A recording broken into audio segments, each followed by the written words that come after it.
It's amazing. And if you look at the different muscles in the forearm, and you can see they're wrapping around, overlapping, under-wrapping, overlapping. So you can start to look at your own arm and flex your muscles and take a look at like, okay, now I see.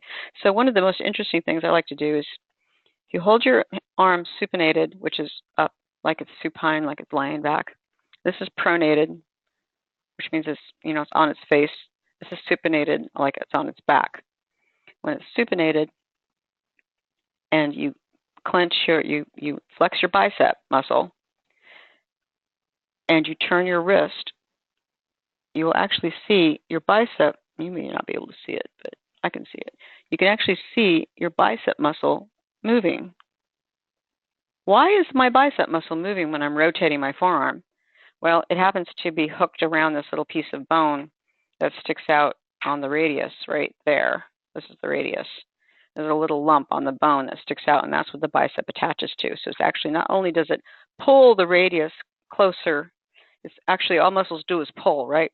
All they want to do is get one thing closer to something else. They always start someplace, pull in that direction. Nothing, you can't push, you can only pull. When you're pushing out like this, if you're pushing with your arm, really all you're doing is pulling with your triceps. The tricep is trying to pull the forearm closer to the shoulder, but it's a joint that has a lock on it. So back in the old days, when we were doing 3D modeling in the early days, and you had to set up your skeleton for your 3D models, you had to set up all the limitations. Otherwise, the joints would go all over the place. So you had to do reverse kinematics and all this fancy stuff that's all done for you now, but nobody really knows what it is because they haven't had to do it. Only the old timers know what it is. I never got into that. It kind of made me crazy. So this is just, if you don't buy any other book, this would be one to do. Because of the way he shows how he's showing exactly what I described right here as a mechanical thing, pulling from the shoulder to the lower arm, which pulls this in. And if he's straightening it, he's pulling the elbow back towards the shoulder. It's really cool. All right, I'll stop fangirling here. I just think this guy's amazing.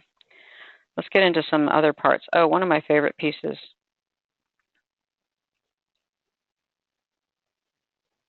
Pectoralis major, chest muscle. This is the most, when I found out about this one, I was literally mind blown. So here's the chest muscle, the pectoralis major. It originates in several sections, which means this is where it starts from. If you know where the origination is and where the insertion is, then you know where the force is, and that's important. So it starts along the clavicle or the collarbone, and it inserts down low on the humerus. And then it's sort of like, have you ever done those things where you use string and you make it wrap and do kind of like a twist? It's like that, almost like a spirographic twist in 3D. So this comes down, this goes towards the middle of the bone, and this one goes to the top of the bone. But when the arm is raised up, that twist that you can see here is straightened out. So the force of the twist, of the pulling down of the arm, or the pulling in of the arm, has got this extra leverage of these muscles crisscrossing onto that bone that they're pulling on. It's just mind-boggling. I mean, you can't make this stuff up. So he goes into extreme detail. The whole shoulder girdle, and the way that the clavicles work to offset. The knee, the way he does the knee is really cool. He breaks it down into very mechanical, understandable parts. This is the thigh bone. It has these two circular bits on the knee part, And then this is the flat part of the tibia, or the shin bone. And the knee rocks back and forth across this flat surface of the tibia. And the patella kind of keeps it from being exposed and kind of lubricates the joint as it goes back and forth. Pretty amazing. There's one about the ankle that I really love. I really love this drawing of the ankle. If I can find it. Because people have a hard time with feet, right?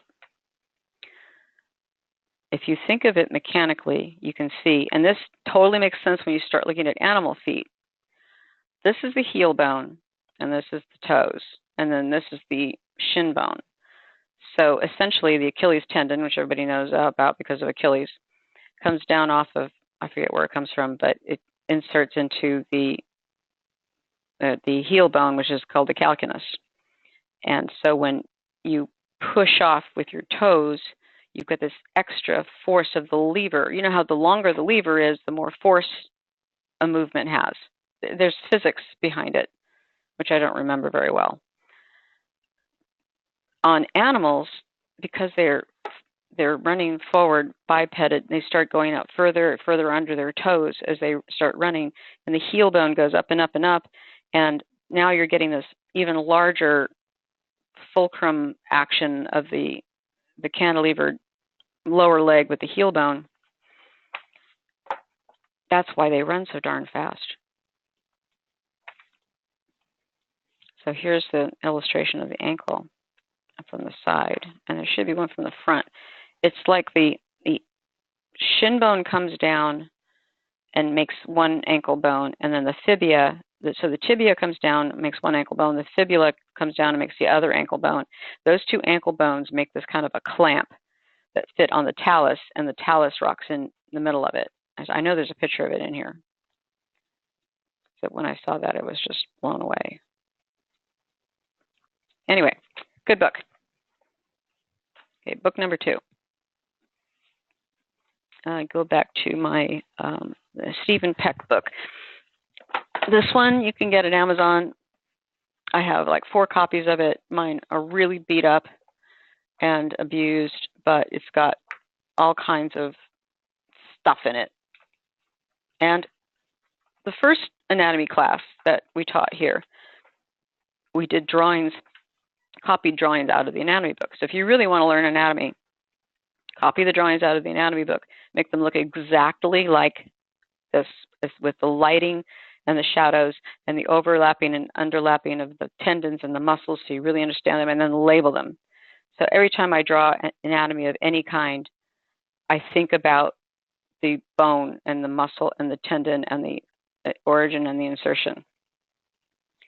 It might be that this guy's pretty good too, and this is from like the 50s, I think. So one of the things I love about Peck's is that it does describe, see, he's got some mechanical stuff in here too. It does describe where things start and where they end. So for instance, what would be a good one? I don't want to do the leg, we'll do the torso or the shoulder. And if you know a little bit of Latin, it makes deciphering the origins and insertions just a little easier. So, shoulder. What's the main muscle of the shoulder? The deltoid. The deltoid is called a deltoid because it's like the letter D, delta, the Greek letter D. It has 3 heads on it, and each head comes right around the top of the acromion process, which is a major Livoni landmark. You should remember that from the last class. The front deltoid comes off the front and off the clavicle, the side deltoid. And if you've ever done any weightlifting, you know, you exercise the different parts of your deltoids, right? The middle section comes off of the end of the acromion process, and the back section comes from the back of the acromion and the scapula. So the origins, lateral end of clavicle, acromion, and spine of scapula, just what I said. It was the lateral means outside, clavicle is your collarbone. Acromion is the flat top on the piece of the shoulder blade, and the spine of the scapula is the piece that sticks up off the back of the shoulder blade. The insertion is the deltoid tuberosity of the humerus. So all three of those muscle heads come down into a single tendon and insert into the bone a kind of a rough spot on the upper arm bone. That's called the tuberosity, which means it's just a little rough patch that the tendon grabs onto. Muscles don't actually attach to bones. They have to. They turn into tendons, and then the tendons attach to the bones. The action is raises arm.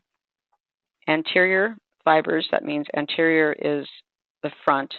The front fibers draw the arm forward, rotate it inward, and the posterior fibers, which means the back, the posterior, draw the arm backward and rotate it outward.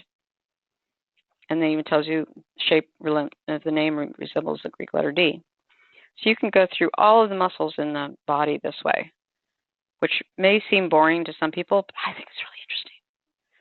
So the biceps, for instance, flexor group of the arm. The flexor means to pull it in. You have flexors and extensors.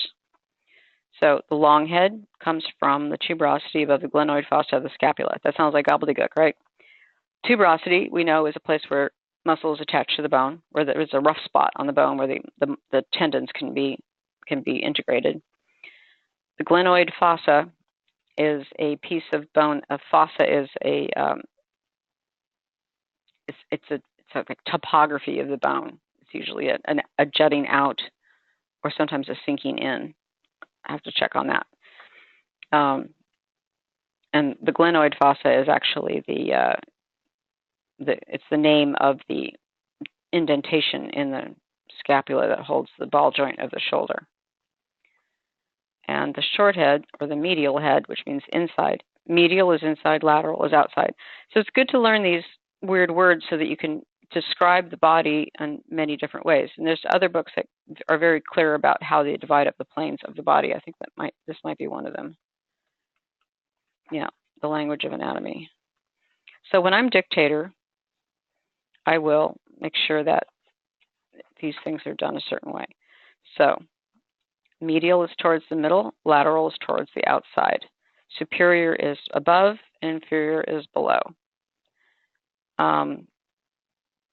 Plantar is the base, the bottom of the foot. Palmar is the bottom of your hand. This is supine, this is pronate.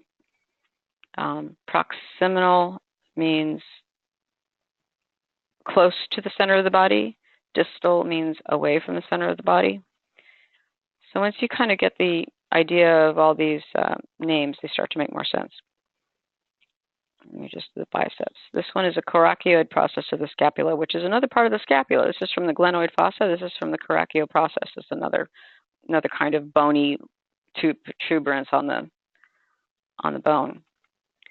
And they both enter by cubital fossa, which means a hole in the bone, to radial tuberosity, which is the little bump on the radius. Tendinous ribbon, it's called the bicipital fascia. Fossa just means like a piece of tissue at the surface to region below medial epicondyle of the humerus, spine's flexor group of forearm. What that means is the ribbon of the tendinous ribbon, which is the bicipital fascia, is at the surface below the medial epicondyle, which would be the interior bump on the inside of the humerus. So it goes from the surface to region below the medial epicondyle. And it basically what it does is it's like a band that holds all the flexors down to the bone so they don't pop off under stress. So I wish they could just use like regular terminology, but once you start to get a hang of the Latin, it's not so weird. It kind of makes more sense. So here is that thing I was just talking about. It's the bicipital fascia. It's a piece of flat tissue that wraps around the elbow and holds it in so that the muscles don't pop off. So now that you understand that, you see, you can apply that to creating a creature that's going to have arms that move a certain way. And that makes it, if it's scientifically accurate or makes scientific sense, it's going to be more believable. And what are we trying to do? We're trying to create characters that suspend disbelief, right? that they're so believable that you forget that they're not real.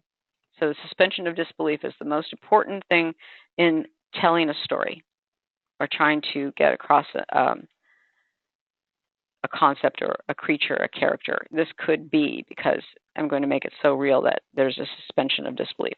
So this book is awesome on so many levels. It goes very intensely into the bones. I really like to see the bones drawn in this manner with the shadows and the highlights. And I have bones.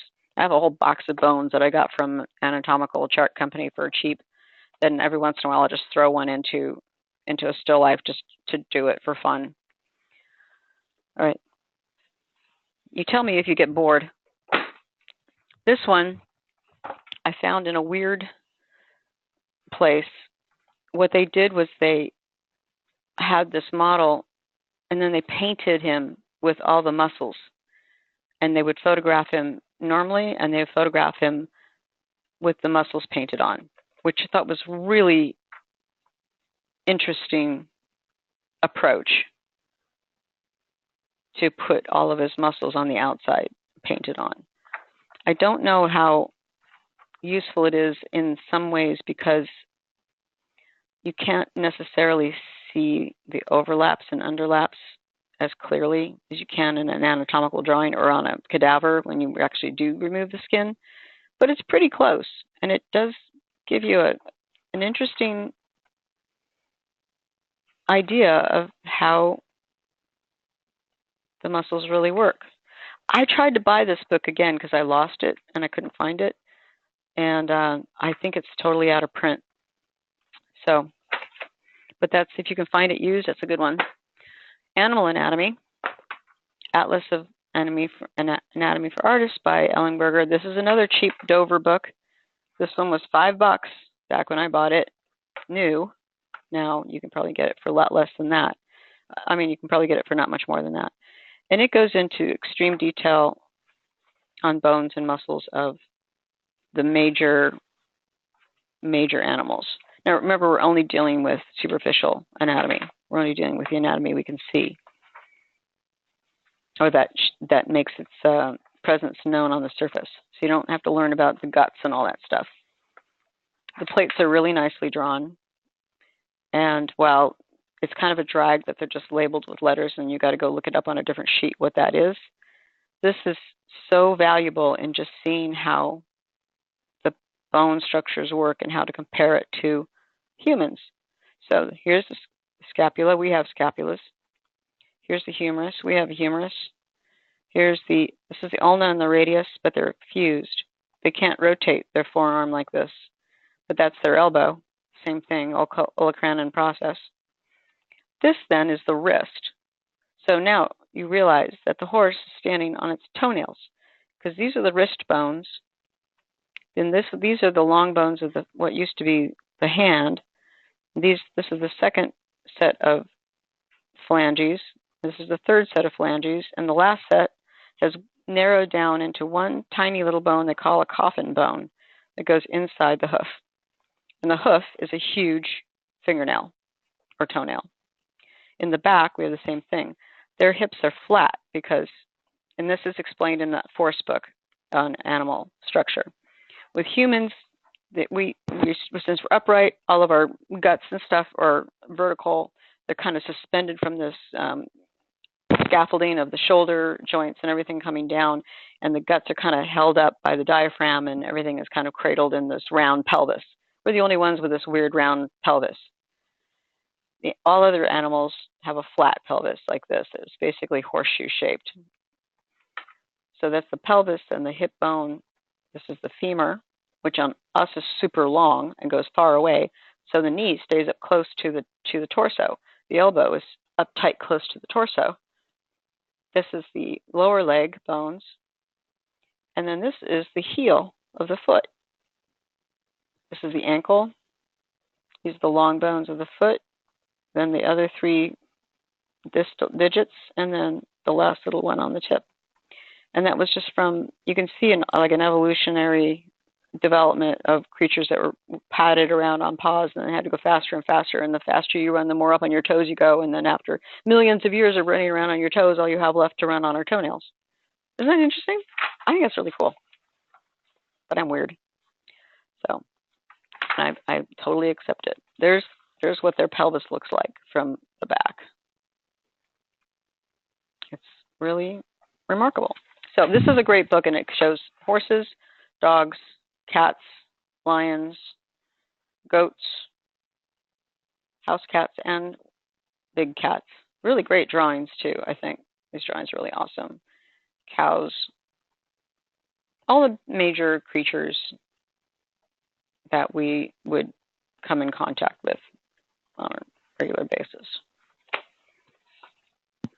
So you could get by just on that animal anatomy book and the Peck's anatomy book. You could get by on that, but I think that the Bridgman books with all the biomechanical stuff in it is really good. This is another really classic book that you can get pretty cheap because it's by it's the Riker. They call it the Riker Anatomy. This was a used book that I got from some chiropractic office, originally chiropractic office. The pictures are a lot bigger, and there's a lot more words in it. But there's some pretty good plates too. Another thing that they're old. You can see that the style is kind of old.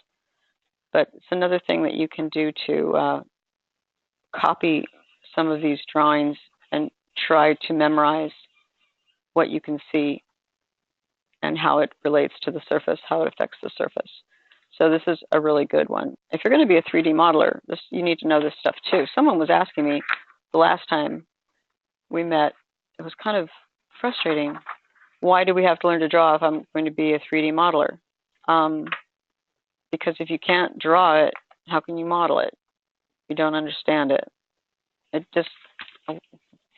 It was such an odd question that kind of came out of left field. I had a hard time grappling with it.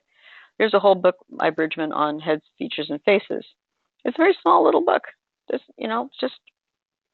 you have problems drawing faces, this is a great book to get. Copy some of his drawings and learn how he gets into real good detail about how the eyes have overlapping flesh and the eyeball is sunk into the socket and all kinds of good stuff like that. Another constructive anatomy. These are classic original albinus plates that were drawn by this Renaissance dude.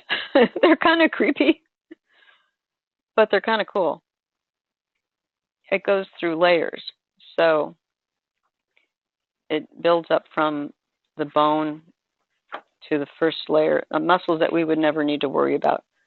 There's the outer layer and then a secondary layer underneath it, and then a tertiary layer goes down to where there's almost nothing left at all. But it's good to know the action of these. There's all the abductors and adductors that we have to do. And then it goes into specifics. Pretty detailed. These are all woodcuts, actually, or etchings.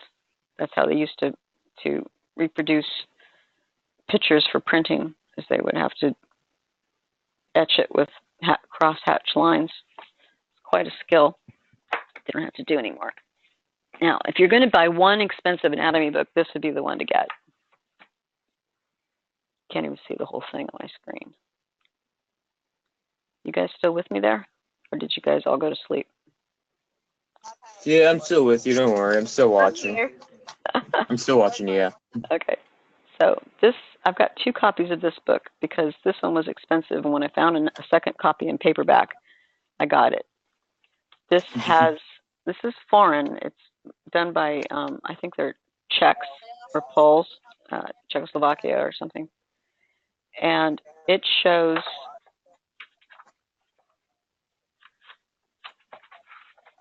it's nice and big, but here, this is a really cool explanation of how to. Pardon? Oh, I'm sorry. I was talking to people. Okay. This is a really cool explanation of how the different planes of describing the body work. So we have anything that's medial is the center of the body. Anything that's frontal, anything that's transverse, there's medial, lateral, dorsal, anterior, proximal. It tells you all these different ways that you can describe parts of the body based on these, dividing the body up by these planes. And then they do it for the animal as well. So it's a way to understand how to describe the different parts of the anatomy. And then they go into pretty extreme detail on a lot of the bits. You don't see so much the overall whole, but you do get a lot of the... so much detail within bone work. Oh, I know. It's just crazy. I don't know which I like better, bones or muscles, or even just the tendons. I would just say muscles. Bones are just detail within detail to the point where I get confused. But look at the muscles. They overlap and underlap and wrap and pull here and pull there. And he's like, It's good, Mom. So you've got the first half of the book is all human. And then the second half of the book is animal. So you've got everything in one book here. Let's see. And this is what I base all of my comparative anatomy lectures and discussions on. Let me get this thing fixed so it's wide.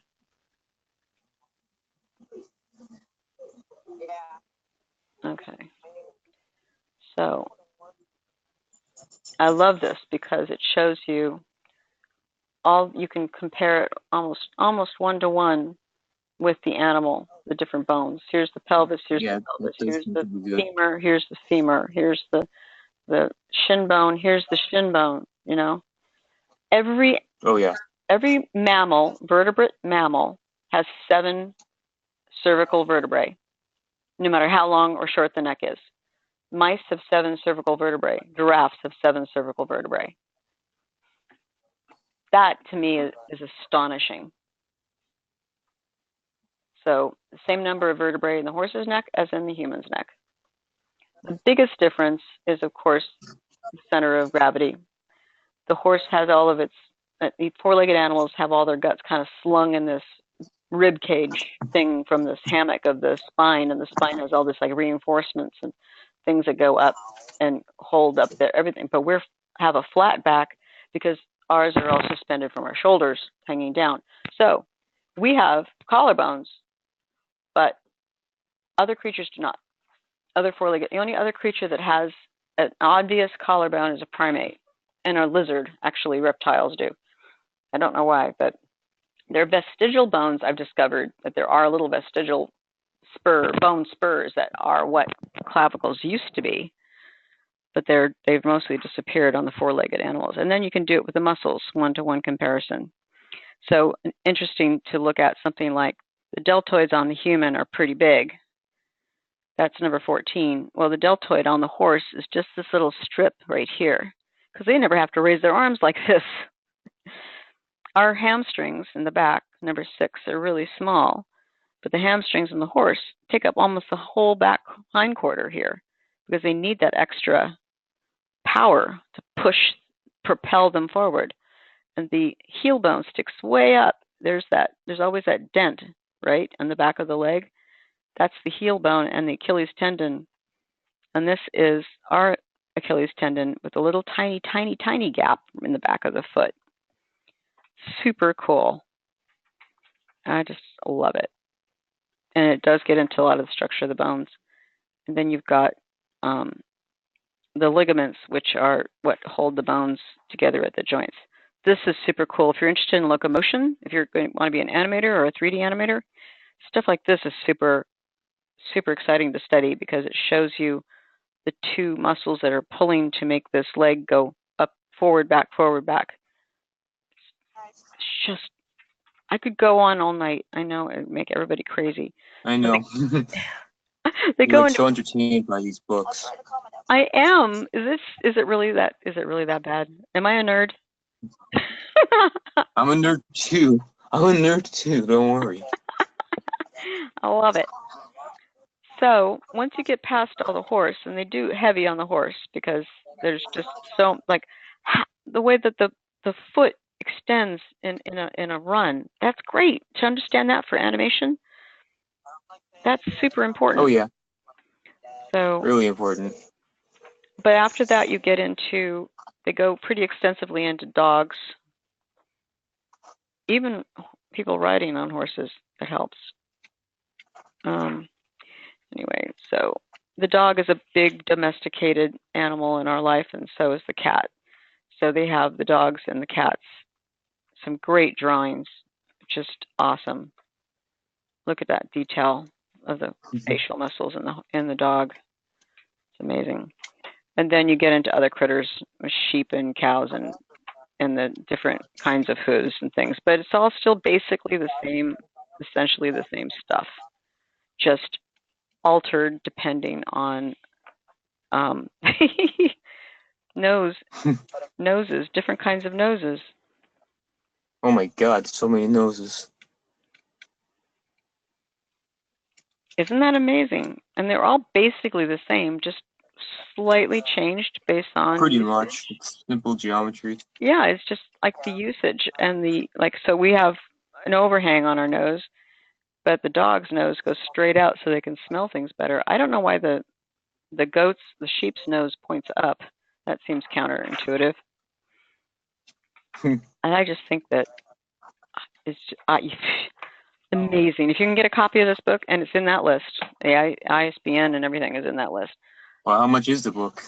That one, if you can find it used, I think I got my used one for about $20, but I think the hardcover was more like Oh wow, $50. that's not expensive at all. How'd you say that's expensive? Well, because new it was over $100, but I didn't buy it new. I bought it used.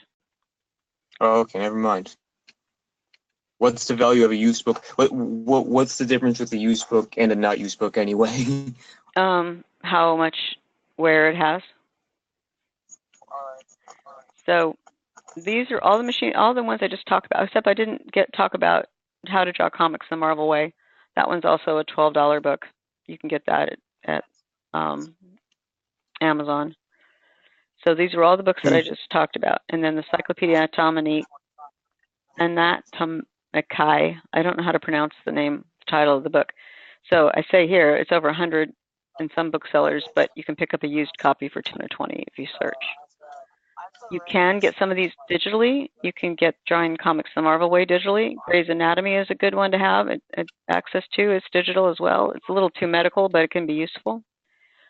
And this link right here, this is on that Excellent Books for Artists list. Gold Coast Art Classes. There's 100 best free art ebooks, several useful books you can download for free. And another practical anatomy book that's the public domain.